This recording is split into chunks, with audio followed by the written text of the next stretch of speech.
Hello, greetings. This is Gilles Mansillon. I come to you to speak again today about transcendental psychology, about ascension and the spiritual aspect of things, of life. For we are moving. The whole planet is shifting into a new paradigm of reality, and so if we are willing to go through that, we have to traverse 1 foot of space.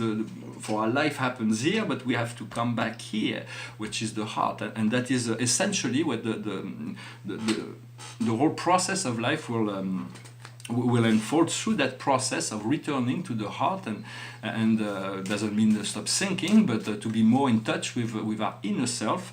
In those videos I discuss art, science and philosophy as it relates to the spiritual ascension path.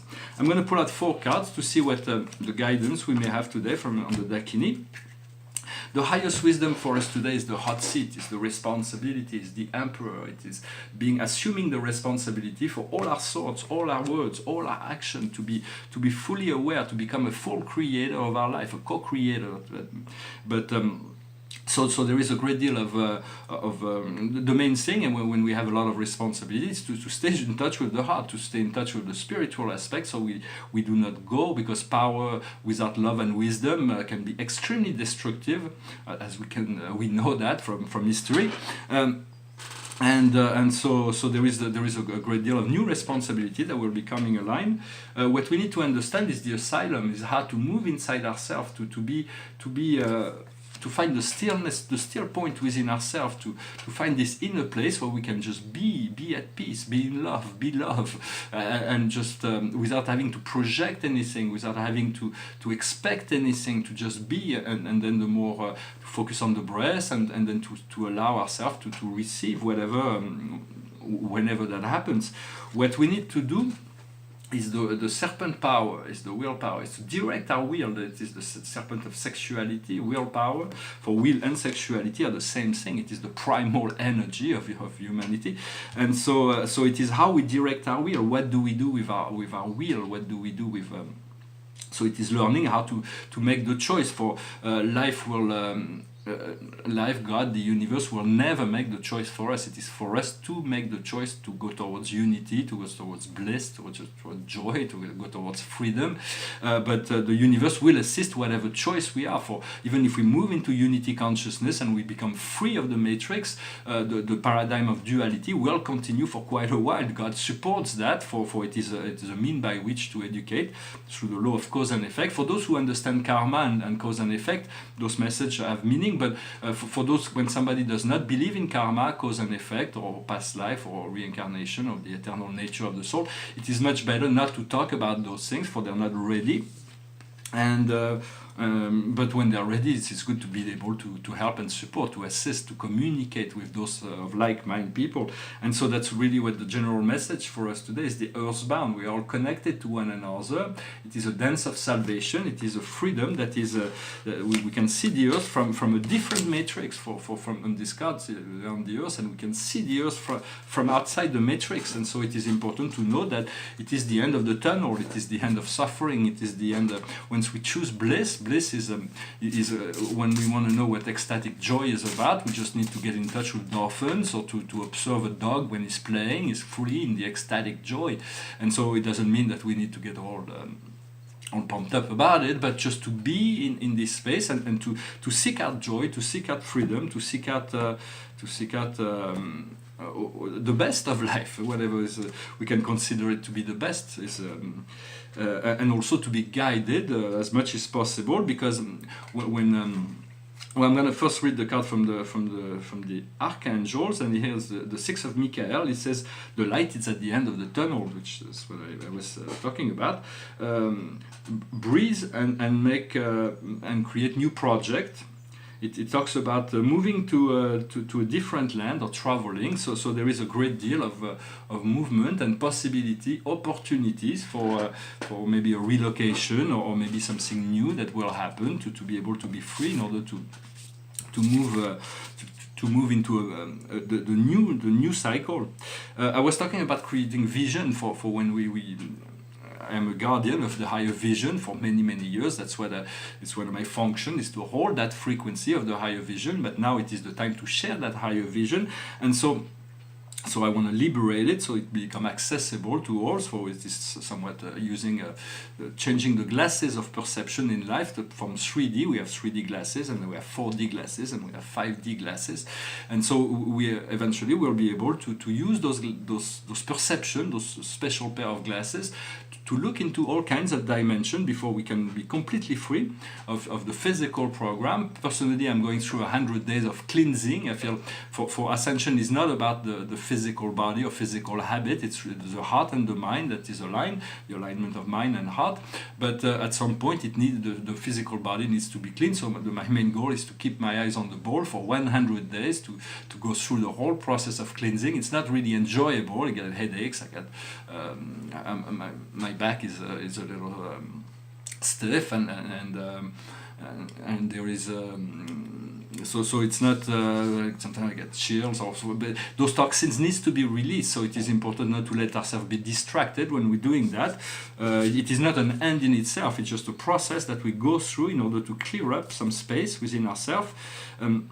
I want to say when we create a vision, it is good to create it and to hold the focus long enough into something that we desire. We inform the universe. We can, like if you want to project yourself, let's say you want to go on vacation, you want to visualize yourself on, for instance, on the beach, and you feel the sun, you feel the water already, you can feel how that's, and the more we feel that, and then we can release the vision, it will come.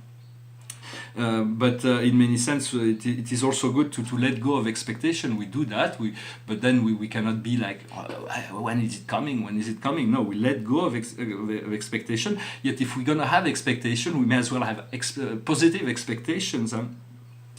But in many sense, the challenge is it's not really that difficult, but it's about being love. It's about moving towards the heart and to be in love, to be love, to focus on love, to focus on ecstatic joy, and understanding that life is a mirror. It will always mirror the earth, the universe, everything will always, we don't realize that maybe yet, but everything is just a mirror. But in order for changing the situation, there is something that needs to change inside, otherwise the cycle will repeat on the outside. As we move inside, as we move into a new position inside, a new level, the universe can actually reflect us a higher level of reflection, a higher law. And so the change has to come from within. And so another thing that's very important when we create a vision is that to understand if it is aligned with our soul path, if it's part of our future destiny.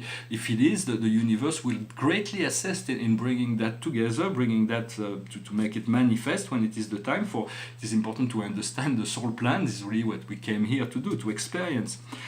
Another thing is to understand is that what is permitted for us and not permitted for us. For there is the law of karma, cause and effect, and because of the law of karma, once we are aware of that, we understand the golden rule, which is do no harm. It's not just the sermon of. It is not just for medical practitioner, but it's for all beings. For to do no harm to yourself, do no harm to others. From there, there is a great deal of freedom and creativity that can unfold from that. But also to understand what's permitted for you and what's not permitted for you. For we are all different. We all have different energetic signature, energetic programmation. For we all have been programmed from. In order to fulfill that path. So understand what is permitted and what is not permitted. It's not about the judgment of others, for others may judge you, but at the end it's only what God thinks about you that will make it happen. It's not, humans have no power whatsoever.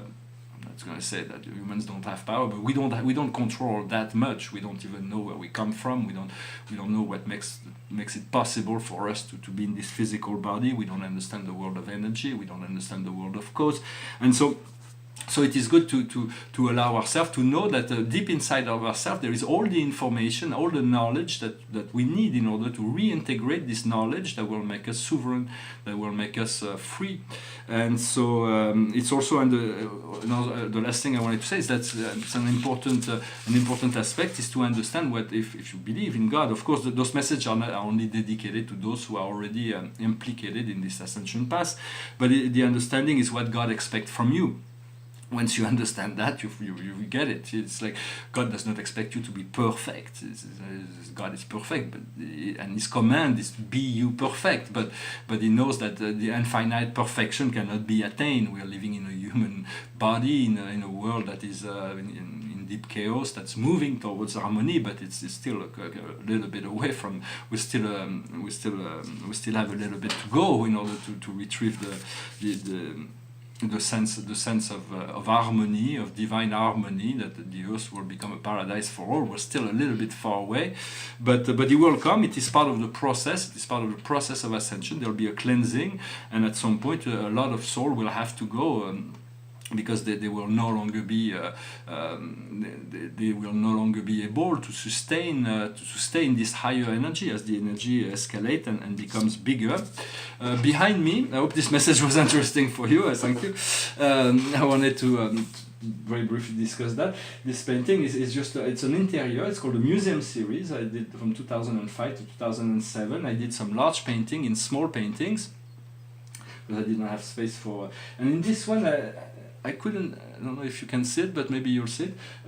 I know there is the head and the face of a man with a beard, but I just don't seem to find it anymore. I know it's there, so it's kind of there is kind of it's an interesting painting. There's a lot of mystery in it, and the signature I'm gonna have to restore. It's been like there is something very unusual, very strange that's happening here. It's kind of interesting, and so in those paintings there is I enjoy for me as an artist is to create art that has lasting value. It's a philosopher named Hegel that kind of brought this idea, and a lot of things in contemporary art I feel is nice, but as soon as you see it, it's lost its magic. There is nothing to discover. For a lot of it is just mental process, not a criticism, but it's a mental process.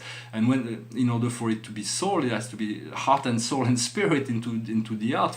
And there has to be some kind of an implication of the heart in order for the soul to be. The soul is the creative process. The mind alone does not really do all that much. It's clever, but it's not really, and so I see the art market is becoming a little bit insane, crazy. You're gonna have friends that are big collectors, and they think like me. They think that the price of art is becoming completely insane. Some of those auction house and some of those collectors are building up the price of some abstract paintings that are. Well, abstract painting can be nice. They can move you into discovering emotion, sensation, but in many sense, we're going to be moving into a new age, a new renaissance, and the art will have to change. We're going to have to move into a new form of understanding that will that art is a bit forerunner of the renaissance, of the awakening of humanity.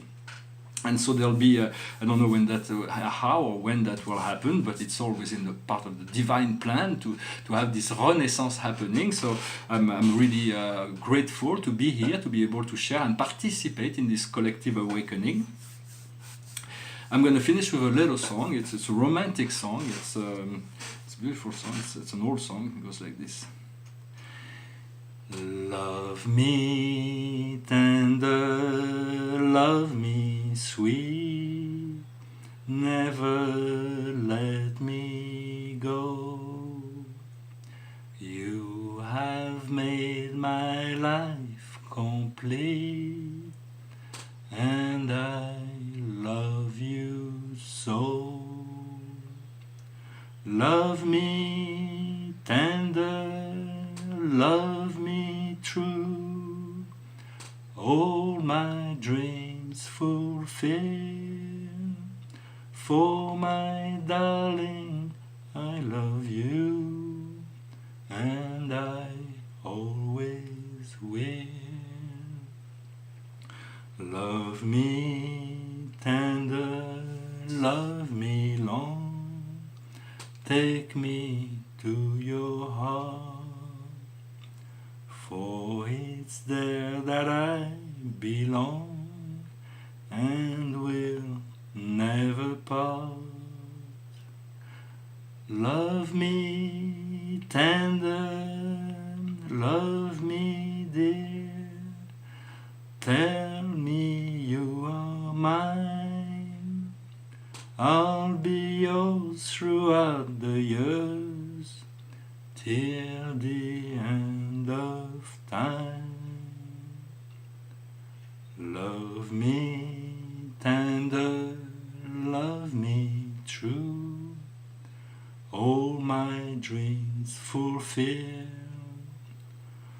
For my darling, I love you, and I always will.